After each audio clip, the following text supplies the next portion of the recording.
It is the year 1372, or thereabouts. No one keeps count so precisely out here. Not on the empty road where the milestones lean and the crows follow travellers for miles. You've walked since morning, mud to your knees, rain crawling down your neck, breath turning white in the dusk. The villages you passed were silent, shutters nailed shut, hearths gone cold, plague maybe, or fear. You haven't seen another living soul for hours, only the prints of hooves already filling with water. And then, at last, a faint glow ahead, a lantern swinging in the wind, casting gold over the rain. They called it the Swan and Bell, though the sign creaks so badly you can't tell which creature it once showed. 2 painted wings, maybe. Or a bell with feathers. The wood is blackened by decades of smoke and weather. The smell reaches you first. Wood ash, damp hay, and a sour edge of ale spilled in the yard. Somewhere within, someone laughs. Somewhere closer, a horse snorts against its bit. If you enjoy these journeys, a like and a subscription mean more than you think. They directly keep this channel alive. And I'd love to hear from you too. Where are you listening from? And what time is it right now? Now together we slip into the journey. You step through the gate and into a small courtyard, half stone, half mud, alive with noise and smell. Horses stamping, chickens scattering, smoke rising in threads through the rain. Chickens dart between the hooves of tired mules. A stable boy looks up, straw in his hair, holding a lantern so close that its light turns his face to bronze. He studies you for a heartbeat, then calls, "Traveller." You nod, and for the first time today, someone nods back. While you wait, you listen. That's the first thing a traveller learns in these places. Listen before you speak. The building groans and breathes around you. From one corner comes the crack of kindling being split. From another, the steady drip of water from a leaky gutter into a wooden pail. Beyond the stable doors, something alive shifts. Horses, yes, but also the low huffing of oxen. The soft rhythmic stamping that means the night feed has begun. A door opens and with it comes light. Thick, golden, smoky light that smells of bread and beer and old wood. The innkeeper himself appears, round-faced, red-eared, the look of a man who knows both generosity and suspicion. A leather keyring clinks at his belt. "Rooms?" he asks. Then before you answer, "Common bed or private?" You know what that means. Common bed is the floor, a bench or a corner near the hearth. Private means a cot upstairs and 3 times the coin. You fish in your purse, feel the cold bite of 2 silver pennies, and nod toward the cheaper choice. He waves you inside. The first breath of indoor air is dense enough to taste. Smoke and tallow, damp wool, onion stew and ale so thick it could pass for bread. This, the chroniclers will tell you, is what a medieval inn truly was. Not the gentle hostelry of painted tales, but a refuge stitched together from noise and need. In 13th century England, laws required inns along main roads to offer bread and ale at all hours, not as luxury but as duty. Even now, the innkeeper's wife ladles something brown and steaming into bowls while 2 men argue over the same spoon. You find a seat on a bench near the hearth. The fire isn't large, but it's alive. A single log split and turned again, glowing from the inside like a living ember. The warmth climbs slowly through your boots, up your shins, into the damp fabric of your cloak. Your fingers tingle. Around you the room is crowded. A pair of merchants counting coins in whispers. A washerwoman asleep against the wall. A minstrel tuning a lute with a string that keeps breaking. The walls lean inward, beams dark with soot. The ceiling low enough that tall men duck when they pass. Someone slides a bowl toward you. Stew, if the word still applies. It's a glistening mixture of roots, bread, and some greyish meat. The smell is neither good nor bad, simply there, like rain. You lift the spoon, but it's rough wood, not metal, and it leaves splinters against your lip. Still, warmth fills your throat. The liquid is thick, peppered with grains. The innkeeper's rule unspoken yet absolute. holds no one asks what meat went into the pot. They say some inns keep the same cauldron bubbling for years, never emptied, only added to. You think about that. The generations of meals simmering in one iron belly, and feel a strange comfort, continuity, survival. Near the door, two travellers share a jug of ale. The stuff is warm, cloudy, almost porridge thick. They drink it not for joy, but for safety.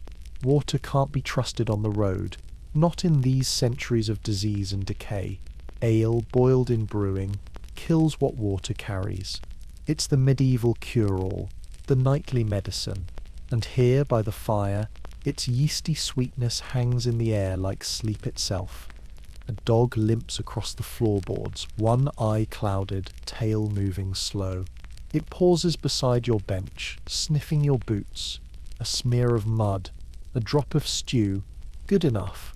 It curls by the hearth, sighs once and falls into dream. The noise of the room dips and swells, conversations layered like smoke. The gossip of farmers, the laughter of soldiers, the soft thud of mugs set down too hard. You catch a phrase, robbers by the bridge, and another, plague in the next shire, and tuck them away, half real, half dreamed. Somewhere behind you, a door slams. The innkeeper scolds, voice hoarse. Mind the draught. The fire gutters, then steadies again. Candles tremble in their holders. You study the melted wax. It pools, folds, hardens, and realize the candles are made of tallow, animal fat, smoky and sour. The scent blends with everything else, untraceable now. You could almost sleep sitting here. Almost. But curiosity keeps you awake. You watch the patterns of people, who speaks, who listens, who keeps one hand always near a purse. Thieves travel too. Every inn holds its dangers. You remember what others told you on the road. Some innkeepers strike deals with robbers, marking which guests carry gold, which sleep too deep. You glance toward the door. A shadow lingers there. A man cloaked, hood low, neither drinking nor talking. Watching. Maybe nothing. Maybe everything. The boy who met you at the gate reappears with a jug of water. He moves carefully, avoiding drunks and elbows. You notice the small welt on his hand, the kind that comes from a pot handle too hot to hold. He catches you looking and grins. Quick and shy. Bread? He asks. You nod. He brings a slab of something coarse and dark. It's hard as a plank until dipped in stew, then soft enough to chew. The taste is sour, a little sweet. Barley, rye, maybe peas. In England they call it horse bread, though the finest horses eat better than most men. A merchant begins a story near the window, his voice rolling like the sea, a lost caravan, a storm, a saint's miracle. Half the room listens, half pretends not to. The lute player hums under his breath, not yet bold enough to sing. The air is thick, alive, like being inside someone's lungs. And still, outside, the rain falls steady, a soft percussion on the shutters. You think about your own bed waiting upstairs, or rather the absence of one. You'll sleep here in the common room among strangers. The thought is both comfort and threat. The rules of these inns are ancient: pay before sleeping, keep your purse close, never trust the quiet too much. Even now you slide your coin pouch beneath your cloak, tie it twice. A small ritual. Everyone has one. The fire pops. A splinter leaps out, flares, dies. The scent of pine fills the air, clean for a heartbeat. You close your eyes. For a moment you imagine what it must have been to arrive here centuries earlier. The same noise, the same warmth, the same uneasy peace. Records suggest that inns like this stood every 10 to 15 miles along England's main roads, their signs painted with swans, lions, crowns or stars, the only symbols most travellers could read. Some are still standing, rebuilt over and over, their beams older than countries. A hand claps your shoulder. Not rough, just firm. The innkeeper again. Common sleepers by the hearth, he says. When the bell rings, you'll lay out. You nod, though you're not sure what time he means. In these centuries, time is not the clock's property, but the sun's, the bells, the fires. Outside, the wind changes. It brings the smell of distant fields, wet and cold. The dog by the fire shivers and curls tighter. The lute player finally sings. A slow, mournful song about ships and forgotten kings. His voice cracks once, then steadies. No one claps. No one needs to. You lean back against the wall.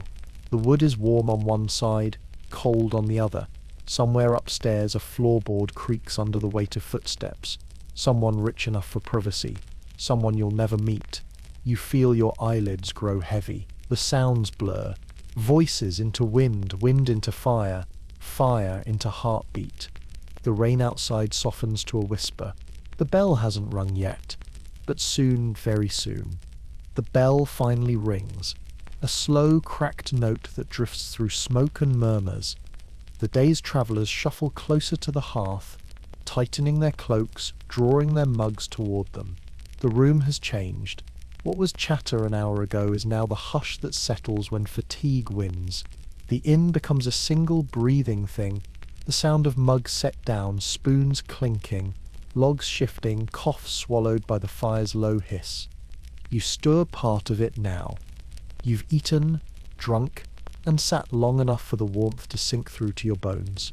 The bench beneath you is worn smooth by countless bodies, each one leaving behind a little shape of its own weight. When you shift, dust rises, the faint spice of straw and smoke. The dog that lay by your feet has moved, curling tighter, chasing warmth in his dreams. Someone nearby snores softly, as though testing the air for permission. A voice begins to sing. Not a performance, just a man humming to himself in the corner. A tune you half recognize, or imagine you do. The kind of melody that might be centuries older than him, older than this building. He hums between sips of ale, rough voice carrying the warmth of the hearth more than the tune itself. You let the sound blur. Across the room, 2 dice tumble on the table, bouncing, clicking, rolling to a stop. There's laughter, the kind that comes before trouble. A younger man curses. Another shushes him. The innkeeper watches with a patient frown. He's seen too many nights like this. You notice his hand, heavy and scarred, resting on a stick kept by the hearth, not for walking, for keeping order. It's late enough now that the candles have burned to their brass sockets. The light bends and flickers, smoke rising in thin blue threads. The walls gleam with the sweat of old tallow. Someone opens the door for air, and the wind sweeps through, cold, sharp, carrying the smell of horses and wet wood. For a moment the room wakes again. People murmur, stretch, sip what's left in their cups. Then the door shuts, and darkness folds itself back over them. A woman crosses from the corner, carrying a bowl of stew toward a man too drunk to hold out his hands. The stew spills, steaming against his sleeve. He laughs. A hoarse bark. She sighs, wipes her apron, and mutters a prayer in a dialect you don't quite understand. You catch fragments. Bread, mercy, mourning. Maybe she's the innkeeper's wife. Maybe a servant. Her face is pale, eyes rimmed red from the fire smoke. In medieval inns, records suggest women worked nearly every role except the one they were allowed least: ownership. About 1 in 5 innkeepers were female, but most ran the place in someone else's name. You watch her disappear into the kitchen, shoulders stooped beneath a weight you can't name. You imagine her life repeating in circles, cooking, pouring, wiping, counting, starting again. The fire pops. A spark leaps out. Flares, dies in the ash. Someone coughs in the back of the room. The night stretches. Outside, rain turns to sleet, ticking against the shutters. You think of the horses in their standings, the rhythm of their hooves shifting in straw, the puff of breath rising white in the cold dark. Somewhere out there, a mule stamps twice. The stable boy will wake to soothe it, whispering nonsense to keep it calm. For the first time you envy him. His world smaller, his choices simpler, just the warmth of the beasts and the steady work of hands. The innkeeper moves through the room like a shadow, snuffing candles one by one. He doesn't need to tell anyone it's time. The guests know. The dice players finish their game, sliding coins across the table. One loses more than he owns and laughs too loudly to hide the hurt. The other pockets the winnings, eyes darting toward the innkeeper's stick. They both rise, mutter good night, and vanish into the darker corners where benches will become beds. Soon the floor fills with bodies. Cloaks unrolled, boots pushed beneath heads, satchels clutched close. The smell changes, from ale and bread to wool, breath and sweat. Someone coughs again. Another hums a half-song before it dies into sleep. The fire drops to embers, its light painting every motion in bronze. You lie down, cloak wrapped tight, back to the wall. The boards under you creak with memory, as though the wood itself remembers every sleeper it's held. Your neighbour shifts beside you. His hair smells of rain. He mumbles something in his dream. A name, maybe, or a price. Farther away, someone laughs in their sleep. Sharp and sudden, then falls silent. The dog groans softly and rolls over. In the upper rooms, you hear the faint scrape of a chair, the squeak of bed ropes tightening, someone of wealth turning in clean linen, alone. And here you, one of dozens, breathing the same air, listening to the same fire. Privacy in this world is for the rich. Most travellers share beds with strangers, sometimes 4 or 5 to a frame. In poorer inns like this one, the common room itself is the bed, straw scattered, rushes laid, dreams shared like warmth. It's strange how safe you feel among them. These strangers who might rob you come dawn. But there's something human in the shared exhaustion, a truce made not of trust but of need. You close your eyes. The sounds sharpen. The low hum of wind through the chimney. The murmur of a prayer whispered before sleep. The scratch of a mouse behind the wainscot. They say cats keep the vermin away, but every inn has both, the hunter and the hunted, living side by side. You think you hear tiny feet scurry across the beams. A faint meow follows, then silence. A strange peace seeps in.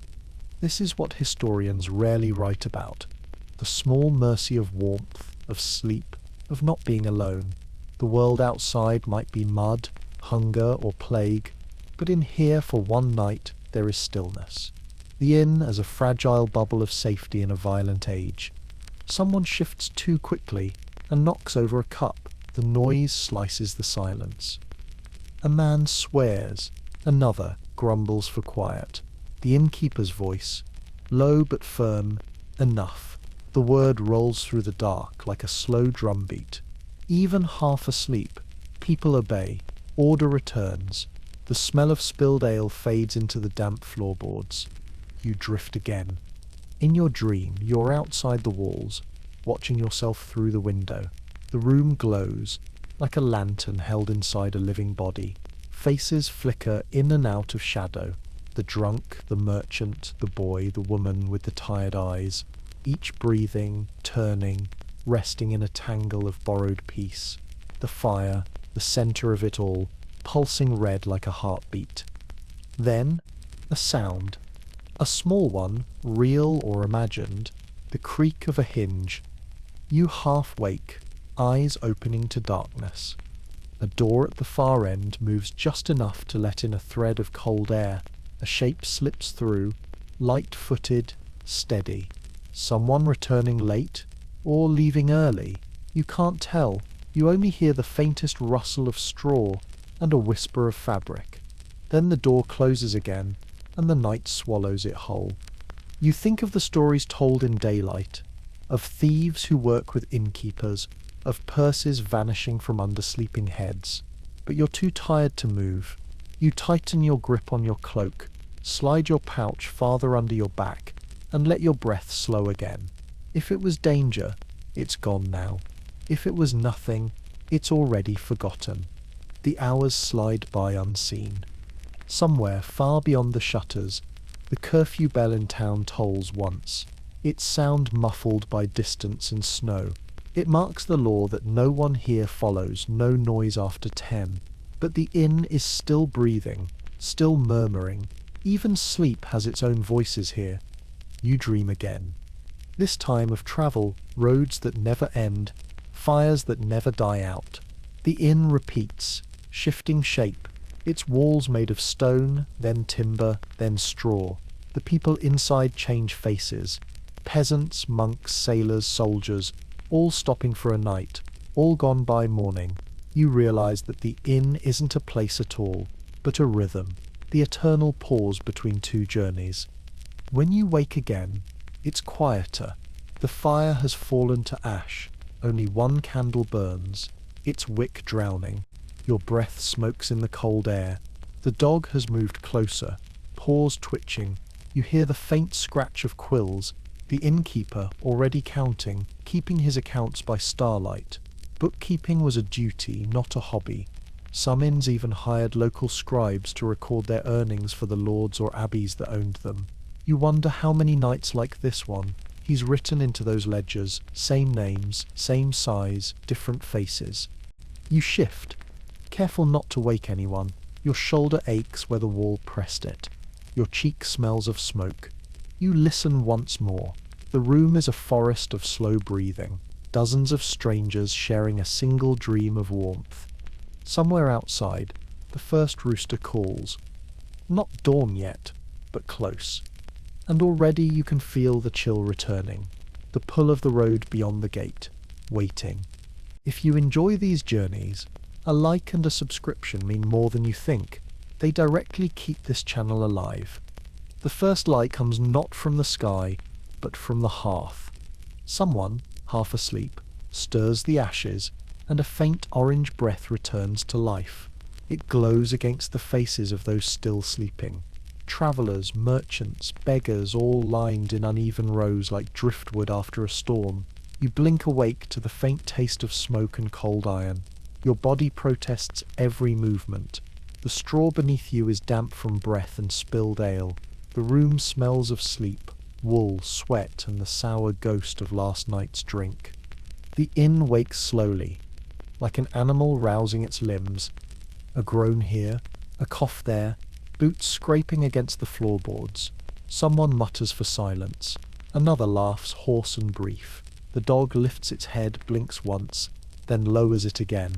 Through the cracks in the shutters, a thin blade of grey daylight cuts across the floor, touching the empty mugs and the half-eaten loaf by the hearth. Morning. Cold, wet, and inevitable. The innkeeper is already at work. He moves between bodies with surprising grace, collecting mugs, righting chairs, stepping over boots. His stick taps the floor once, a quiet warning rather than a threat. Behind him, his wife carries a tray of new bread. Steam curls upward in tiny clouds. You realize she must have risen long before dawn to knead and bake. Bread takes hours, and travelers expect it fresh. The sound of a wooden bucket follows. The stable boy again, carrying water for washing. His breath comes in little puffs, visible in the chill.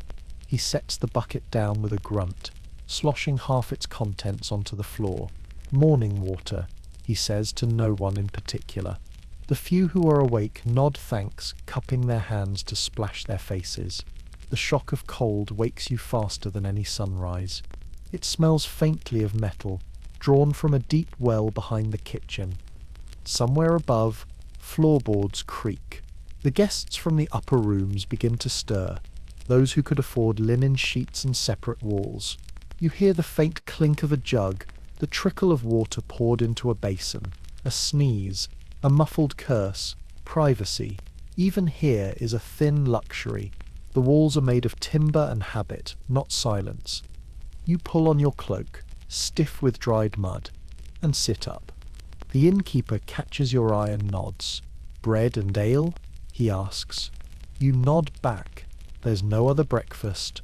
On some feast days there might be cheese or a sliver of meat, but not this morning. The bread he gives you is warm, its crust rough as bark. The ale is new, brewed just yesterday, still cloudy and sweet. You drink it slow, feeling it settle in your stomach like fire finding dry wood. It's safer than water after all. A merchant beside you grumbles about the weather. He's older, face webbed with lines from years on the road. Rained all the way from Norwich, he says. Not to you exactly, but into the air. You make a sound of sympathy. At least here the roof holds. He laughs, short and genuine. Aye, for now. Then he ties his purse to his belt and begins packing his satchel with the careful rhythm of habit, counting coins, wrapping each in cloth before slipping it away. You notice how his hands never leave the purse for long. Behind him, two younger men argue over a debt from last night's dice. Their voices rise, thin and sharp. You cheated, one hisses. You drank too much to see straight, the other replies. The innkeeper looks up from his counting, his hand finding the stick again. Settle it outside, he says, calm but final. They freeze, mutter apologies, and lower their eyes. The stick stays where it is, but the reminder lingers in the air like smoke. Outside the windows, the courtyard begins to move. You can hear the stable doors opening, the soft whicker of horses greeting the morning. The smell of hay and manure drifts in through the cracks. Someone coughs, spits, and laughs. The rhythm of buckets and hooves and boots creates a kind of music, the pulse of the day beginning anew. The stable boy passes again, now brushing straw from his sleeves. "Your beast ready?" he asks. But you shake your head, you're on foot. He grins. Easier that way. Less to feed, less to lose. Then he disappears through the back door, already humming something tuneless. A new sound enters the air, the rhythmic clatter of hooves on cobblestone. A rider, armoured and wet from the night, crosses the courtyard. The innkeeper steps out to meet him, wiping his hands on his apron. Their words blur in the distance, but the tone is clear. Respect, mixed with calculation. A nobleman, perhaps, or one of his guards. The kind of guest who expects to be obeyed. Within moments a room upstairs is readied, the fire rekindled, a bowl of fresh water fetched. This is how it always goes. The rich rise later, and sleep cleaner. The poor leave early, carrying the smell of smoke and straw with them. You can feel it happening around you, the quiet sorting of lives, the merchants pulling on boots, the washerwoman wrapping her shawl, the boy chasing a runaway chicken near the door. The inn divides and reforms, each person slipping back into their own path. You stand and stretch, feeling the ache of the road return to your shoulders. The fire has been fed again, a single new log hissing as it catches. Someone has set a small pot above it, porridge for the boy, maybe, or for the inn's cat, which now slinks along the wall, tail flicking. Its eyes are the colour of old coins. It watches the room as though counting its inhabitants. You approach the door, but the innkeeper stops you with a nod. "You'll want the road east," he says, "flooding by the mill bridge. Go round the long way through the copse." His voice is kind in the way of a man who said the same thing 1,000 times. You thank him, pressing a coin into his palm. He weighs it briefly, then tucks it into his belt pouch without looking. "Travel safe," he says, "and mind the fog." You pause by the threshold. Outside, the light has changed, pale gold now, washing the courtyard in cold clarity. Steam rises from the horses, from the dung pile, from the puddles that glint like mirrors. A cart creaks past, carrying barrels of ale toward town. The wheels splash through the mud, leaving perfect circles that fill again with water. Behind you, voices fade. Farewells, bargains, laughter. The smell of bread lingers. You hesitate for a heartbeat, reluctant to leave the warmth, the sound of ordinary life continuing without you. Then you step out into the chill, pulling your cloak close. The air tastes of rain and ash, and the faint sweetness of yeast. On the road beyond the gate, the world feels wider than before. Mist clings low over the fields. Birds call from somewhere unseen. The track ahead is rutted, pocked with puddles, but it's yours again, the long ribbon of mud leading onward to another village, another night, another inn. You look back once. The inn's gate swings slowly in the wind. the lantern still burning though the sun has risen. It creaks in a rhythm you already know, the same sound you heard when you arrived, only now softer, more distant. The sign above it turns lazily. A swan, a bell, a blur of both. The paint catches the light just long enough to glow before fading again. For a moment you think about the lives still moving behind those walls. The innkeeper counting his coins, his wife scrubbing the tables, the boy feeding the horses, the cat waiting by the hearth. The inn will fill again by nightfall, with new faces, new stories, new weariness. Nothing changes, except the names. The road hums beneath your boots. A cart passes, its driver nodding as if you've met before. You fall into the rhythm of your steps, steady, quiet, endless. In this age, travellers mark time not by clocks but by distance from one meal to the next, one roof to the next. 10 miles, 15, 20. That's the heartbeat of the medieval world. Somewhere behind you, the bell rings again. You turn just enough to see the gate closing. The sound echoes through the mist, soft but sure, sealing the night you've left behind. You wonder if anyone inside remembers you already, or if you've already been replaced in their memory by the next arrival. Another stranger with tired eyes, carrying the same hope for warmth. The wind rises, carrying the faint smell of smoke until it thins and disappears. Your breath clouds before you. Each step feels lighter, though your pack hasn't changed. Perhaps it's the knowing that there will always be another inn somewhere, another hearth, another bowl of stew. The world may be cruel, but it is also continuous.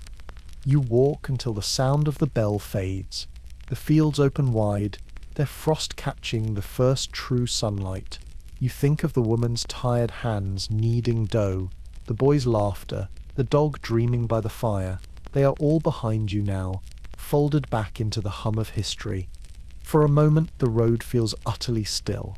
No wind, no birds, no breath but your own. Then the air shifts again, and the day moves forward. And you, just another traveller stepping from warmth into the endless grey of morning, keep walking. Now let it all slow. The road fades, the mist softens, the sound of your footsteps dissolves into silence. The inn behind you becomes a light in the distance, smaller, dimmer, until it's nothing but a glow inside your memory. The smell of bread, the warmth of the fire, the murmur of strangers, all of it drifts away, leaving only stillness. You stir safe now. The cold is gone, the noise gone, the journey has folded into sleep. What remains is warmth, a gentle weight over your body, a faint breath in your chest, the heartbeat of a world that no longer asks anything of you. The fire burns quietly somewhere far away. The night closes its doors. You rest. Sweet dreams.